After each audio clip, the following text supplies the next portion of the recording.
welcome back to East Coast DNA. We have a return guest today, fiddler Brad Reid, here to talk about his new album and some upcoming performances.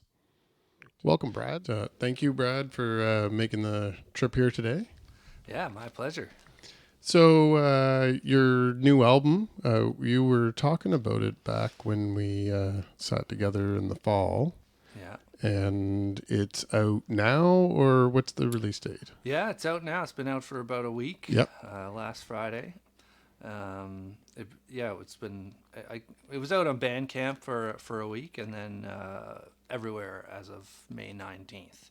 So you can find it out there, Spotify, Apple, whatever. Perfect.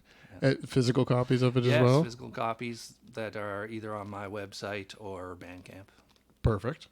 And so you've been busy since I talked to you last. Yeah. We've run into each other once or twice maybe, but I do see your presence online, and I know you've been continuing ripping around the province. Yeah, I think... Well, when did I last see you? Was it... It'd be October, November time. Right, yeah, for the interview. Thing. And then I guess we ran into you at ECMA. Yeah, a little bit, but... So over the winter and January, I was, finishing up the album a lot. But then I got to go to Scotland and Ireland. I went to the Celtic Connections Festival in Glasgow, Scotland in January and played on the Danny Kyle open stage over there. Cool. With a few local musicians that I wrangled up to be my band. So that was fun there. And then I went to a conference in Ireland. It was the first time that this conference happened. Your Roots Are Showing, it's called, which was another great time, just in a small town in Monaghan County in Ireland. Did a showcase and, met a lot of great people over there and had some tunes, drank a lot of Guinness, and... Funny about that, there's a tune around here that people play on the fiddle that is almost always requested for weddings, maybe funerals. It's just one of those kind of slow kinds of tunes. That is a really nice one, and it was made popular by Natalie McMaster. She recorded it back around '95 or something. Everyone just kind of assumes it's an old traditional tune that was written in Scotland 200 years ago. But so I was at one of these sessions at the conference in Ireland and playing tunes at the end of the night, and then this tune comes up, and so we play it and I finish it, or we all finish it, and we're like, oh, okay, that's one I actually know. That's a popular one back home. And there's a guy sitting beside me. He's like, oh yeah, I wrote that one. Oh, that's awesome. Yeah, so he wrote it about 20, 30 years ago or something like that. But it's just, so I told him that it's, everybody knows it here, and it's played in weddings and, all the time. And he's like, oh, that's cool. Awesome. That's Morris Lennon. Wrote the tune, If Ever You Were Mine. Well, hopefully he's getting a little kickback there somewhere along the line. Hopefully, yeah. Maybe he did in the mid-90s there when it was when it got recorded. being really pushed out. So. Yeah. That's my key time for being aware of that stuff, because I worked at the record store back then. So I remember the album being out and everything. So okay, cool. That's pretty funny. Yeah. So now that you're back here in Canada, what's new for you here in Nova Scotia? You doing a lot of performances? Is that what's keeping you moving around? Now, I mean, really, I've been tied up with just getting the album out there. So now that that's out, I'm looking like I've got a official album release show coming up on June 18th in Halifax. Is it the Carlton? Yeah, at the Carlton. Awesome. And really just kind of more planning for the future, like either the fall or, even next year. I mean, I've been starting to meet people and make contacts with venues, in other places that require like a little bit more time to put something together. For sure. So if I'm going to go to the States or something, then that's more something I'm looking at for next year. So right now it's kind of like planning a lot for maybe some little tour to Ontario or something like that in the fall. And then, little shows along the way, but mostly just kind of planning for the for a proper kind of tour and and release of this new album called The Bridge, by the way. Yeah. And from us talking back in the fall, we were really talking a lot about, and that one, I was talking about your music video with the BMX biking and everything. So now that the album's out, do you have a single that you're pushing out right now on radio or anything? Or is there, or maybe even better, is there more music videos coming? Well, there are. I'm gonna do some videos, but it's not. There's nothing quite yet. But what the song that or the track that I'm kind of pushing out at the moment is the second one on the album called "Real New," and that's REEL, Mm-hmm. because it wasn't originally the track that I wanted to push out first. Because I mean, I love so much of the music on this. I've gotten to work with a few great piano players that just kind of really made it fun, and bass too. Whereas like my last album, I played guitar and fiddle, so I feel like well, this one is just a little bit more collaborative, Mm-hmm. and so I was pleasantly surprised by some things, and just like, oh, this turned out so great. But anyway, so the second tune, after having people listen to it a lot, the album, that seems to be the one that people kind of gravitate towards, especially if you're not like a diehard fiddle fan, but you just kind of just as a good sounding tune that I think appeals to most people. So that's the one that I'm sort of suggesting people take a listen to, and I would most likely put a video out for first. Oh, that's something to keep an eye out for. And we're a big fan of puns on the show. That when Andrew was doing titles for me, he always made sure he put a there's a little good pun in every title for the episodes. And of course, Andre Patapa and the Giants have been frequenting the podcast, and Andre's always really quick and witty with a pun. We have an episode that just came out that was full of them. Even off air, there was even more. Awesome. So. I saw him do a little casual open mic kind of thing at the ECMAs. Yeah. And I just saw him do a few songs of his own before he started calling people up, and so good. Like I loved all. I think it was mostly covers that he was doing, but Yeah. they were all like right at that time that I was listening to all that music too, which was probably like mid to late 90s or something. He was doing all this great stuff. Yeah, so they do somewhat frequent 90s cover nights and stuff too, like with other collaborations and everything. But yeah, his solo set does have a lot of good 90s mixed in there for sure. Yeah, maybe a little awesome. bit early 2000s, but yeah, it hits the wheelhouse for people of a certain age for sure. Yeah, I think we're both in that demographic. So music videos, new album, and some tour dates. You mentioned being more collaborative, and being that you were just touring around overseas. Mm-hmm. And I know that you're quite well connected here in Nova Scotia, at least, because I see you out and about, and like I said, I see you online, so I'm aware of some of the people that you interact with. So is there any new collaborations that you have coming up, or something for people to look forward to? Well, I mean, I guess even just with the album, so if people don't know it already, there's I guess, pretty much half the tracks are with Kim Dunn playing piano. And, if you don't know him, he used to play with Rita McNeil. He plays a lot with Heather Rankin these days, Matt Anderson, just generally a good, a great piano player. I have a similar background to him in that we both kind of studied jazz at St. FX. So, I knew that by getting him to play on certain things, it would give it that like almost jazz, pop, blues kind of feel that I wanted to go for with this album. That was kind of part of the reason why I called it The Bridge. To me, it was like bridging the old traditional Celtic music with stuff you would hear on the radio today, listening to like the top 40 or whatever, Taylor Swift or whatever. It's just kind of blending those two kind of styles. pulling the trad into modern a little bit. Yeah, exactly. And so the fiddle part a lot of the times will sound very traditional, Hmm.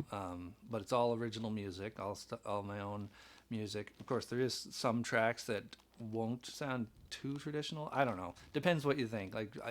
To me, I can hear, I hear more of a difference between something that sounds really traditional and something that sounds like modern fiddle. But to somebody else, you might just say, "Oh, it's just fiddle." Yeah, It's all yeah, yeah. fiddle. It depends on how nuanced your Yeah, exposure but is to it. but so that was fun having Kim play on a few tunes. Troy McGilvery is a well-known traditional piano and fiddle player, so he plays on a bunch of the tracks too that are traditional, but also stray a little bit from the really strict traditional piano. And then I've got a classical pianist, Jennifer King. She does one of the tunes as well. That was written based on this, kind of with the idea. There's a Canadian composer, and her name is Anne Southam or Southam, yeah, Southam, I think. And she wrote this music for piano that just all these really floaty, kind of repetitive lines that I heard on the radio one day, and just kind of inspired this fiddle tune to kind of be in that style. So, I think there's a lot of different things about this album that if people want to check out, it's not just going to be your typical fiddle album. So, I think that's fun. As far as future collaborations, I have some ideas, nothing really planned. I like the idea of working with somebody that is maybe like a producer, like a pop producer. I haven't found or thought of the right person yet, but someone to do, add like some electronics and just like a real produced pop kind of sound, Sure. but with the fiddle. So, yeah, that could be something to try in the future. Anyone watching that fits that bill, look out for Brad and reach out to Yeah, him online there somewhere. yeah, He's sure. looking for collaborators. I know there's a couple people that do watch this that would definitely fit into that category anyway. Cool. So we're sitting here on a Sunday morning, and you're ripping by Pictou County, so you're able to stop in. What has you on the move so early on a Sunday? Well, today, uh, this summer marks the 50th anniversary of the Cape Breton Fiddlers Association, which was started 50 years ago when there was a documentary aired on CBC TV called The Vanishing Cape Breton Fiddler. And so that it was about the fact that a lot of the fiddlers in Cape Breton were older kind of generation, and that it looked like it wasn't being picked up by the younger Sure. folks, and that it was potentially going to die off. But this wasn't really happening. But anyway, I think it just kind of made everyone, it inspired, this first concert in Glendale to invite all the fiddlers on the island and just get this big, annual concert going, saying like, yeah, here the fiddle's still here, and it kind of rejuvenated things. And anyway, my grandfather was a member of the Cape Breton Fiddlers from early on. I don't know if it was from the beginning, but I started playing fiddle by going to watch a concert, one of the Cape Breton Fiddlers Association concerts with him in it, and that's when I saw other kids my own age playing the fiddle, and I was like, oh, cool, I want to do that, because before that I just thought it was my grandfather and like other old people that played the fiddle. So I guess that it worked. That's what they were looking Yeah, for. exactly. And so today I'm on my way to a practice, and because we're getting ready to play with that group over the summer, and so this is going down to the Gaelic College to Yeah. hang Awesome. out with that crowd today. And when is the event? If anybody wants That to catch is that. the big festival for the Cape Breton Fiddlers is the third weekend in August. So Okay. I think it's 18th, 19th, 20th, with the big concert being on this Sunday at the Gaelic College. So it's usually a nice big outdoor concert. I'm just Hopefully- mentally doing the math from different people that have been on lately, and like there's plenty of time to plan for that, and I can't think of anything else we've announced that's at that exact same time, because Oh, there's a yeah. lot of big events right at the end of July, beginning of August, and there's a lot on Labor Day weekend. But you're in that pocket right in the middle of August that Cool. there's an open window there. That's something to keep an eye on for sure. It'd Yeah. be a good time of year for people that maybe aren't from the area to take a drive up to. Usually we have good weather that time of year for a little Yeah. Cape Breton drive or Oh yeah. It'll be a good. It's a good time to be around there. Yeah. and when you're up in the HRM area, Yeah. I know you do spend a frequent amount of time up there. Is there any usual stomping grounds that people would keep an eye out for you to show up, or it's Um. as availability of Brad and the venues comes up? Yeah. I don't. I'm not really a regular performer anywhere in Halifax. It's more so just where I live or Mm-hmm. in Dartmouth, and I'll pop around here and there. Yeah. It's just, no, not nowhere regular. Mm-hmm. I'll go out to the sessions every now and then. Like there's a Oxford Street one, the tap room. Well, see, now that's something I'm not as familiar with. We've had a few people, especially because of the type of shows that I tend to frequent. When I'm in the city, I usually land up at like the Seahorse or the Marquee or something. So Yeah. I'm familiar with the local, and like there's a lot of jazz musicians and stuff that will hang out there through the Yeah. week and play different things. So, for the traditional stuff, is that where you should be going? Is the tap room, or I mean, that's a Wednesday night thing. It's pretty slow. It's like low key, but Mhm. fun especially if you're a player. Sure. But then another popular one is Dirty Nellies on Sunday afternoon. Okay. Shannon Quinn hosts a session there. I mean, those are Irish mostly in nature, which Mhm. I love Irish music and I play a little bit of the tunes, but I don't make it out to those sessions as much as I would Sure. like to, Yeah. but they're there and they're fun. I just yeah, I'm around occasionally. I like to go out and check out other people's music too. Yeah, for sure. And the hat, I don't remember if we talked about it on the last time that we recorded an interview, but I've had a conversation with you about it. So your name, Brad Reid, as a musician, your logo is like the stylized of your own handwriting, and the hat is the same font. Yeah, it's just I mean, yeah, it's just something I like. I think I don't even know why, but it's got that um, design that is a little bit more modern, I guess. Yeah, And yeah, yeah. it's just something I thought I liked when I Makes you easily identifiable too, because it says fiddler right there. So you're the fiddler exactly. in the room.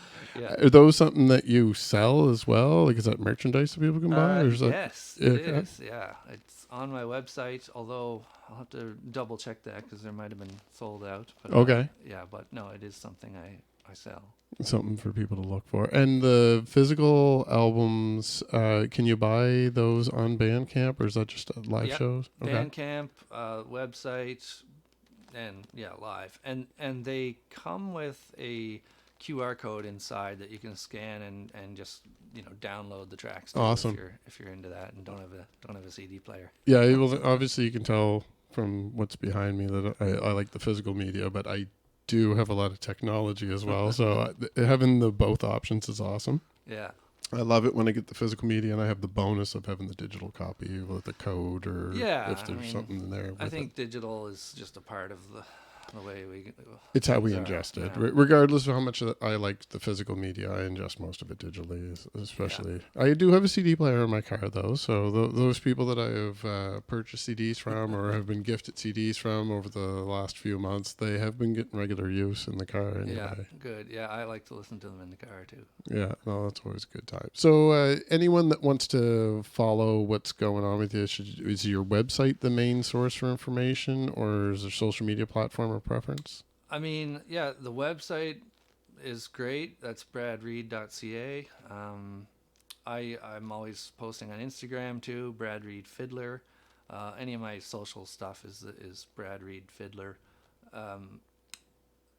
I like to send out emails too that are just a little bit unique, so you're not going to really see those go on the website or social media. So you can sign up for those on my website too and get a little behind the scenes stuff. Yeah, and for anyone listening, I know a lot of our guests have been talking about the newsletters and whatnot lately. They really are a great source of information because we're all so used to having these little tidbits information from social media Yeah.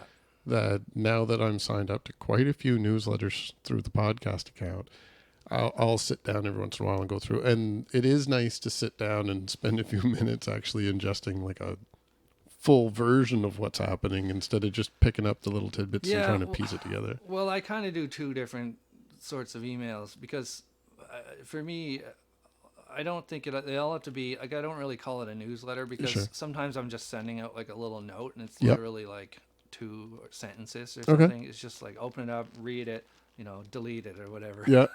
Because, if you are signed up to a whole bunch of stuff, maybe you don't want to be going through a lot of emails all the time. But then again, sometimes I'll do like a blog post, which will be a more substantial kind of article or something, and then I'll send out a link to that. So, I mean, yeah, the thing is, it's just an easier way and a more personal way, I think, to connect with people if it's by email. So.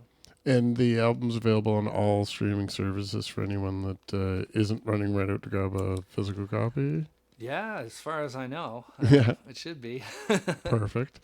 So at the end of the video, there will be some links in the description. There will be some links. And for anyone watching, if you stay tuned here for a moment, I believe we have a little bit of there's an instrument sitting here. So take a quick break and hopefully we'll be treated to a little performance. All right, thank you.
Awesome.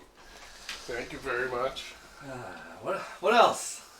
You should play Guns N' Roses. Guns N' Roses. Okay. I'm going to see them this summer, actually. Let's see. Awesome. Let's see that.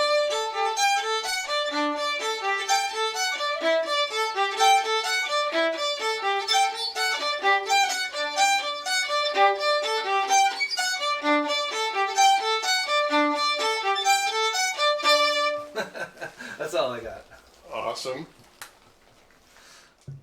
Have a few more minutes here before you have to take off again, too. Sure. I do appreciate you taking the time to perform for us. So in the next couple weeks, we're entering into summer festival season. I know a few of the guests that we've had on over the last while are involved in a few different ones. Is there anything where you have your finger a little bit more on the pulse of traditional music in the region than I do, which is funny being that I run an East Coast music podcast and we do cover the traditional music, but it's sparse when you start counting in all the different genres that we're covering. Is there anything in that area that you would recommend that people keep an eye out for this summer? Well, I mean, there's all sorts of festivals up around Cape Breton, so that are great if you want to see fiddle festivals. You know, Big Pond, Broad Cove, the Glendale concert, Cape Breton Fiddlers Festival, which I already said. Mm-hmm.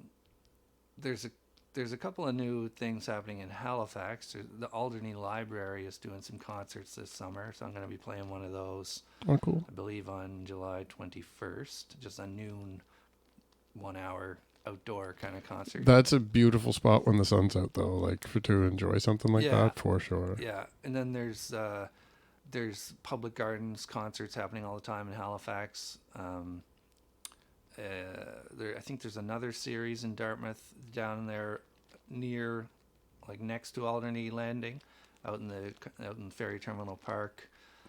I mean, there are lots of other things. There's Kemp Shore Music Festival happening, acoustic festival. So, yeah. Definitely lots to keep Folk an eye out for. Lunenburg Folk Okay. Harbor is a good one. Yeah. And getting into the fall, now that you have the album out and you're pushing stuff from that, I'm assuming that you'll also be making a journey down to Yarmouth for Music Nova Scotia's Music Week. Definitely planning to go down there. I don't know yet exactly what I'll be, or how long I'll be there or whatever, but Sure. I try to go to those things if I can. Yeah, and we're planning on being there in some capacity as well, so we'll have to plan another little follow-up. You can be one of our triple dippers on the podcast. Nice. Awesome. And so now, outside of the traditional music, where in your own influences you try to mix in a little bit of modern, Mm-hmm. what are you listening to in East Coast music that would you consider maybe a little bit more modern than what people may associate a fiddler with? Well, it's funny you should say that, because just yesterday I had this idea, and I'm probably going to do this. It's just a matter of the time, for like a fun sort of cover song video of a tune by Like a Motorcycle. Oh, yes? Yeah, and it would just be all fiddle, like violin, kind of overdubbing, almost like a string quartet, Mm-hmm. Bridgerton style, I guess you would say. I like that. I like that band. I like hard kind of rock stuff, but I also, like pop. I've been listening to a new. I mean, this isn't local, but the new Kesha album, Mm-hmm. which I like. Locally, I think Bridget from Truro is doing good music, so I might. I met one of them a few months ago at something local here. My cousin is a opera singer, and he was performing, and she was there watching that performance. Okay. Who else? I mean, I've got a lot of friends now in the local music scene, so it's I could just list all them, but specifically that I'm listening to, I think those are the ones really. Well, and Truro's really close, so if any of the ladies are listening to this episode with Brad here, maybe drop us a line, send us an email, or pop on Instagram. They're great. Yeah, I believe their business card's sitting in a few people that have been here for interviews in person have noticed that I have a large, like, punch bowl size glass bulb on my front entry, and it's full of stickers and business cards. It's all musicians. Wow. That's where I go to if I'm stumped, but I haven't had to fish through the bowl in a while, that's for sure. So I maybe should see if there's anyone that I missed out on, but they definitely are one of the ones in that pile. So I'll have to keep an eye out. I'm actually recording on one of their new projects. Oh, cool. So I don't know if they've announced it or anything, but so they have something new coming up. Something else to keep an eye out for, and Yeah. a good tie-in. So they definitely should reach out. And if I don't hear from them, I'm probably going to end up digging into that bowl. Awesome. Yeah. And is there anything else that you wanted to share with your fans today, or for your new fans, any directions you want to point them? I don't know. I mean, I think it's really helpful for us to, musicians to have people following them on their, in social media and all that stuff. Yeah. So that's a real easy thing that people can do, and just especially if you're kind of interested in what we're doing, just follow and helps. Another good presence that we have mutual acquaintance in Daryl Cameron from the Oh, yeah. Blue Acres. His little Facebook group has grown quite a bit. It's not a little Facebook group anymore, and I do at least every Friday. Daryl's good for posting like what's going on to everybody, and when Okay. everyone's putting in their responses, I like to flip through that and see what's Yeah, happening. And there he's seems to definitely- be. Yeah, he's on the ball with the community stuff. Yeah, that's probably like 75% of where I'd get any information for things that would be considered a little bit more traditional or folk. Okay. For Nova Scotia region anyway, for sure. I don't know if there's anyone else that you've been playing with lately that maybe has anything else coming up. I know Kim. You mentioned Kim Dunn that you played with. I know he was here in Pictou last year. I managed to catch him one night with O&O Sound and another local performer. Well, someone that I have done a lot of playing with over the years, who's just recorded some new material last week, I think, or the week before, is Ryan Cook. Mm-hmm. So he's got something coming soon. Awesome. Yeah. I don't know much more about it than that, but that's something to be on the lookout for. Yeah, I mean, the friends of mine in Halifax, the Bombadils, Sarah Frank Yes. and Luke Fraser, they've got a new album out that's great. Folk, fiddle, banjo, bass. That's a name that I haven't met them yet, but that is a name that over the last couple of years podcasting that they've popped up, and they definitely know people that we know. Yeah, and their album is only, I don't know, a few months old, so it's still pretty fresh, and but it's good. Yeah, and Sarah had did some vocals on Melina Coolin's album that we featured on one of our episodes okay. there last year as well, and Jade Bennett, who I would now call a friend. So there you go. Cool. There's definitely a lot of interconnections in that area for sure. Huh. And you said that you're going to go see Guns N' Roses coming up. Yes. So I am a little curious outside of our regular East Coast chat. You're a little bit of a metalhead as well. Or is that the era thing like we were talking about earlier? It's just it's hitting the right demographic for you. Well, I mean, it's a little bit of that, but also there's something about electric guitar. Like I love Slash, from Guns N' Roses. I also like Zakk Wylde from Black Sabbath.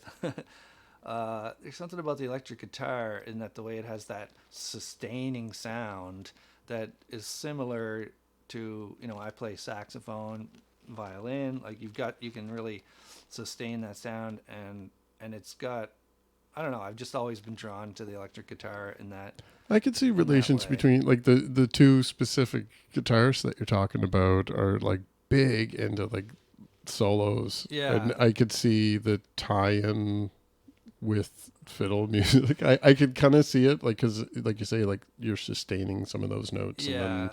And plus the jazz background that you have from your education too, that to kind of freestyle a little. I have, like, from way back when I was a kid, I mean, I've played guitar, but I've never focused on guitar as my main thing. But when I was a kid, like 3 or 4 or whatever, I have these memories of taking these big cardboard boxes and cutting them into the shape of a electric guitar, and then coloring them with the Yeah. with the smelly markers, the blueberry and lemon and all Yeah. this stuff. And so then I'd be like rocking out with my cardboard electric guitar, playing along to the music. And I don't know, I just always loved the electric guitar and those kinds of things. Now, a few years ago, when I got to tour with Cirque du Soleil for a show, Yes. and my job was to play clarinet and saxophone and guitar. Wow. And so for the guitar part, I was playing like electric guitar, and basically had to play this kind of like, real fun, like sort of shredding solo Yeah. in one of the parts of the show. So in my training in Montreal, I worked with a guitar coach, and we just sort of like worked out this really cool solo, and he showed me some fun things on the guitar. So that was like, making my electric guitar dreams come true. I have to ask, did you ever take the bow out and start taking that to the guitar? No, Like, I would be too... See, that's why I don't play anything, because you can see that you've been here before. Every time somebody comes here, it looks different, and the technology behind the podcast is a little bit different. Yeah. Because I can't leave alone. I got to keep messing with it. So there's no way that I could have a bow and be playing with guitar and not Well, it's try been that out. done. Oh, it's definitely been done. Yeah, Yeah. but no, I haven't done it. I wouldn't want to do it with my good bow. No, I suppose it'd be a little bit more important. Like that, you're going to be a step back in your career for a little bit if you damage that. So yeah. Yeah. But anyway, yeah, that'll be fun to check out Guns N' Roses for sure. Awesome. And now I was not aware. I was aware of the Cirque du Soleil, but I just assumed that it was tied back in with fiddle. Yeah, it actually wasn't at all. Like, we did have a violin player on the tour, but I was playing clarinet, saxophone, acoustic guitar a little bit, and electric guitar. And it was also an ice show, right? So I was skating, like playing clarinet. Wow. Yeah, so that was... There's a unique skill that we have not discussed with anyone. No. Skating. So did you perform while you were skating? Oh, yeah. Wow. Yeah. And it was That's impressive. choreographed and everything. Like, I was... That's the lead. You need some photos up with the saxophone just to throw people off from the fiddler part, just to make them curious. And then your lead is that you can skate while you perform. I know, it's something. It makes me think of. I was really into watching Ted Lasso. Yeah. And have you seen any of Oh that? yeah. Yeah, and so it just wrapped up the other day, and I've seen some interviews and stuff, and the guy that played Danny Rojas, he was talking about how he loved being able to, because he's actually a decent soccer player, and he'd like to be able to put the two things that he loves like in one, like acting and playing soccer. So I grew up playing hockey. I never thought I'd be skating and playing clarinet. Sure, yeah. But it was fun getting to do those two things. Do you have any hockey theme songs? I think you need a hockey theme song, and you need to do a music video with you skating in a hockey rink while you're performing a song during a game. Wow. I think that can be arranged. Yeah, okay. I'll have to think about that. We can chat about that later. Yeah, I guarantee I could find volunteers to fill the ice to be the player. So if you could actually do the skating around the ice, then yeah, I think we're on. If this ever happens, I'm claiming. Yeah. Oh yeah, I was the creative source there. All right. Perfect. And so now that we're into summer, I know that it's making me a little bit more anxious to get behind the wheel, even though I was ripping around all winter for some reason.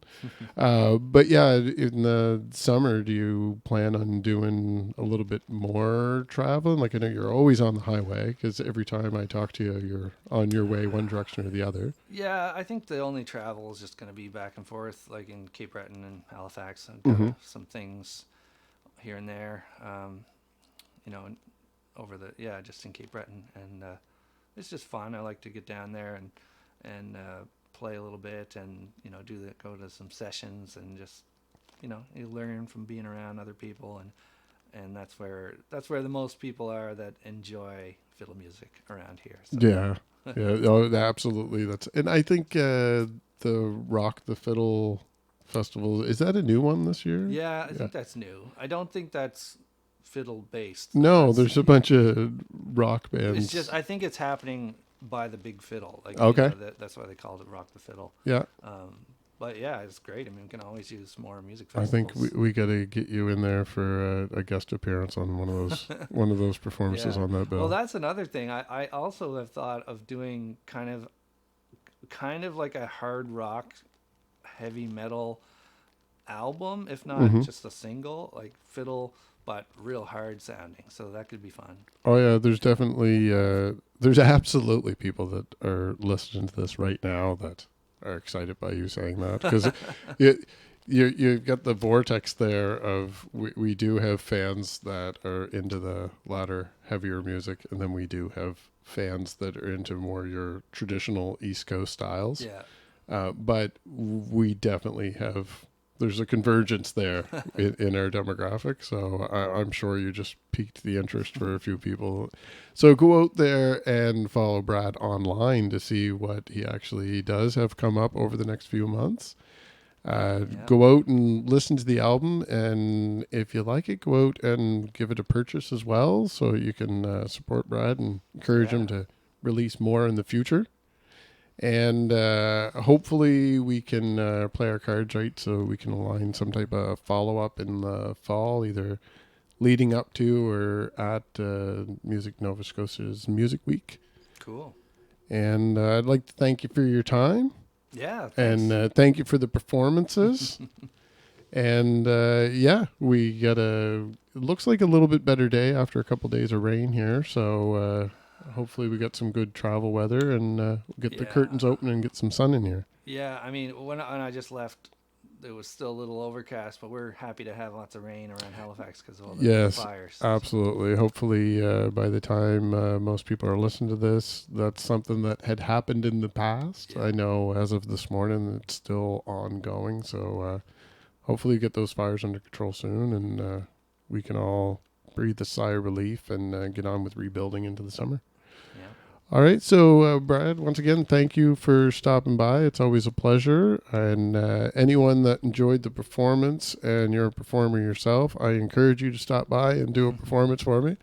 It would be much appreciated. And I think the fans of the show like to hear a little something different in the middle of the interviews as well. So I do want to thank you for that again. Yeah. And follow Brad online, and we'll be talking to you all again soon. Thank you.